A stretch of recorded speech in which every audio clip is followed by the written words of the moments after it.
Welcome from one second to another video. हा video खूप महत्त्वाचा आहे आणि खरोखर जागावाढ शक्य आहे का? तर हो, जागावाढ शक्य आहे।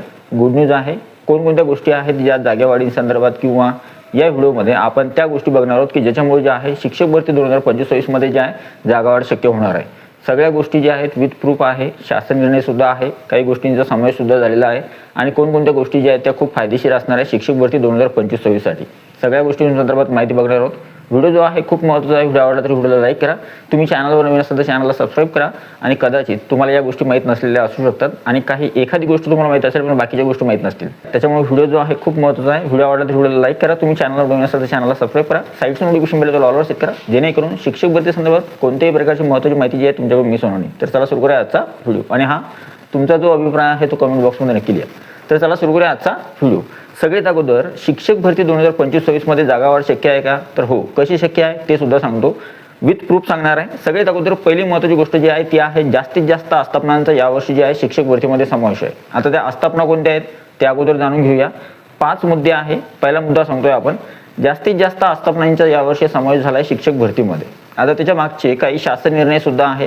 उदाहरणार्थ पहिले ॲक्च्युअलमध्ये शिक्षक भरती ज्यावेळेस केली जात होती तर त्यावेळेस जिल्हा परिषद, महानगरपालिका, नगरपालिका यांचा समावेश होता आणि खाजगी शैक्षणिक संस्था, म्हणजे फक्त स्थानिक स्वराज्य संस्था किंवा खाजगी शैक्षणिक संस्था एवढ्याच आस्थापना ज्या आहेत शिक्षक भरतीसाठी येत होत्या। पण यावर्षी जे आहे आदिवासी विभाग जो आहे त्यांच्या संदर्भात शासन निर्णय निघाला आहे, त्याच्यामुळे त्यांची सुद्धा पदभरती जी आहे पवित्र पोर्टल मार्फत होणार आहे।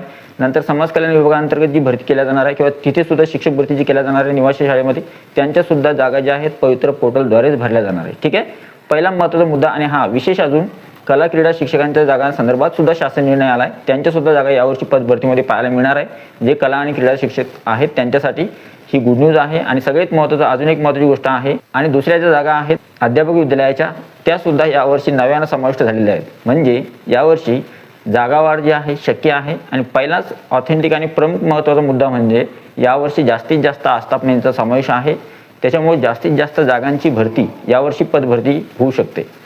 दुसरा जो महत्त्वाचा मुद्दा आहे तो आहे जागेंची आकडेवार शक्य आहे, कारण त्याच्या मागचं कारण सुद्धा सांगतो। आता काही ठिकाणी वेगवेगळ्या ठिकाणी जागा ज्या आहेत तुम्हाला वाढलेल्या दिसू शकतात। उदाहरणार्थ मे बी तुम्ही म्हणाल की बहुत जागा कमी होऊ शकतात किंवा जास्त होऊ शकतात, तर याला 2 कारण आहेत। एक, काही ठिकाणी जागा कमी सुद्धा होऊ शकतात, काही विषयाच्या, काही सब्जेक्टच्या, काही कॅटेगरीच्या, किंवा काही ठिकाणी जागा ज्या आहेत तुम्हाला वाढलेल्या सुद्धा दिसू शकतात। आता मी ते वेगळं कसं आहे ते सांगतो। सगळ्यात अगोदर जागा किती येणार, सगळ्यात महत्त्वाचा विषय कोणता आहे, मीडियम कोणता आहे आणि कोणत्या ठिकाणी कोणत्या वर्गासाठी जागा आहेत त्याच्यानुसार, म्हणजे मीडियमनुसार, कॅटेगरीनुसार किंवा सब्जेक्टनुसार किंवा वर्गानुसार त्याच्यानुसार जागांची विभागणी जी आहे ती वेगवेगळी असणार आहे। त्याच्यामुळं जागे वाढ त्याच्यामध्ये सुद्धा शक्य आहे, कारण की काही जागा ज्या आहेत तर त्या तुम्ही म्हणाल की उर्दू मीडियम, इंग्लिश मीडियम किंवा मॅथ आणि सायन्स किंवा सोशल सायन्सच्या जागा, तर सोशल सायन्सच्या जागा थोड्याफार कमी येतील किंवा मॅथ आणि सायन्सच्या जागा भरपूर येतील। डीएडच्या जागा ज्या आहेत वर्ग 1 ते 5 जास्त येतील। खाजगी शैक्षणिक संस्था ज्या आहेत त्यांच्या जागा भरपूर प्रमाणामध्ये येतील। तर या जागांची सुद्धा वाढ जी आहे यावर्षी शक्य आहे। ठीक आहे, तिसरा महत्त्वाचा मुद्दा आहे तो आहे संच मान्यता निकष अतिरिक्त संदर्भात जी काही बैठक झालेली आहे माननीय मंत्री महोदय यांची, आणि त्यांच्यासोबत माननीय आमदार साहेब जे आहेत ते सुद्धा होते, माननीय राणे साहेब सुद्धा होते, आणि अजून उदय सामंत सर जे आहेत ते सुद्धा होते, आणि माननीय शालेय शिक्षण मंत्री दादासाहेब भुसे सुद्धा होते। ॲक्च्युली कोकण विभागामध्ये जो काही निर्णय झाला होता, म्हणजे कोकण विभागामध्ये ज्या 10 पट संख्या असणाऱ्या शाळा आहेत किंवा 20 पट संख्येच्या असणाऱ्या ज्या शाळा आहेत ज्याच्यावर शिक्षक अतिरिक्त होत होते, आणि तिथे ॲक्च्युली जी हे आहे लोकसंख्या जी आहे किंवा वाडी वस्ती तांडे असल्यामुळं काय झालं, लोकसंख्या विरळ प्रमाणामध्ये आहे आणि तिथे दुर्गम भाग असल्यामुळं तिथे वाडी वस्त्यावर जे विद्यार्थी राहतात मग त्यांची जी संख्या आहे ती थोडी मोजकी आहे। मग अशा ठिकाणी शिक्षक अतिरिक्त होऊ नये त्या संदर्भात उपाययोजना केल्या जाणार आहे। त्याच्यामुळं अशाच प्रकारचा पॅटर्न जर पूर्ण महाराष्ट्रभर जर विचारात घेतला गेला तर त्यावेळेस मात्र जागावाढ शक्य आहे। आणि एवढंच नाही तर तिथून कोकण विभागातून सुद्धा जेवढे काही शिक्षक अतिरिक्त होतील तेवढं प्रमाण कमी होईल, त्याच्यामुळे ते शिक्षक अतिरिक्त होणार नाही, त्याच्यामुळे सुद्धा जागावाढ जी आहे शक्य आहे। हा तिसरा महत्त्वाचा मुद्दा होता। चौथा जो महत्त्वाचा मुद्दा आहे तो खूप महत्त्वाचा आहे आणि याच्यामुळं शिक्षक भरती 2025-26 साठी चांगल्या पद्धतीचा फायदा होणार आहे। आतापर्यंत शिक्षक भरती जी केल्या जात होती ती पवित्र पोर्टलच्या बाहेर जाऊन सुद्धा केल्या जात होती। आता त्याचं काही कारण सांगतो। उदाहरणार्थ तुम्ही बघितलं असेल की काही खाजगी शैक्षणिक संस्थांमध्ये अजूनही पवित्र पोर्टल मार्फतच्या ऐवजी काही विद्यार्थी अपॉइंटमेंटसाठी जात होते आणि त्यांना खाजगी शैक्षणिक संस्थांद्वारे जे आहे पदभरतीसुद्धा त्यांची केल्या जात होती आणि नंतर त्यांना अपॉइंटमेंटसुद्धा दिल्या जात होती. ठीक आहे.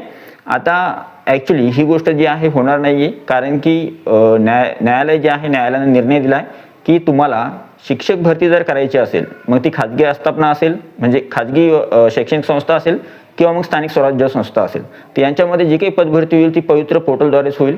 पवित्र पोर्टलच्या बाहेर जाऊन तुम्हाला नियुक्ती देता येणार नाही. हा स्पष्ट निर्णय आहे कोणाचा? न्यायालय. आणि या निर्णयामुळे फायदा कशाचा होणार आहे? पवित्र पोर्टलवर जागा येण्यासाठी होणार आहे. कारण एक गोष्ट सांगतो, खाजगी आस्थापना ज्या आहेत 2017ची भरती असेल, 2022ची भरती असेल आणि आताची भरती प्रक्रिया जी आहे, तर नेहमी पदसंख्या येण्यासाठी खाजगी आस्थापना काय करतात? थोडी टाळाटाळ करतात किंवा खाजगी आस्थापनाच्या जेवढ्या पाहिजे तेवढ्या आस्थापनांच्या जागा पवित्र पोर्टलवर दिसत नाही. पण मग यावर्षी तसं न होता जास्तीत जास्त आस्थापना स्वतःच्या जाहिराती पवित्र पोर्टलवर देतील. त्याच्यामुळं न्यायालयाचा तो निर्णय आहे आणि त्या निर्णयाचं सगळ्यांना स्वागतच करावं लागेल.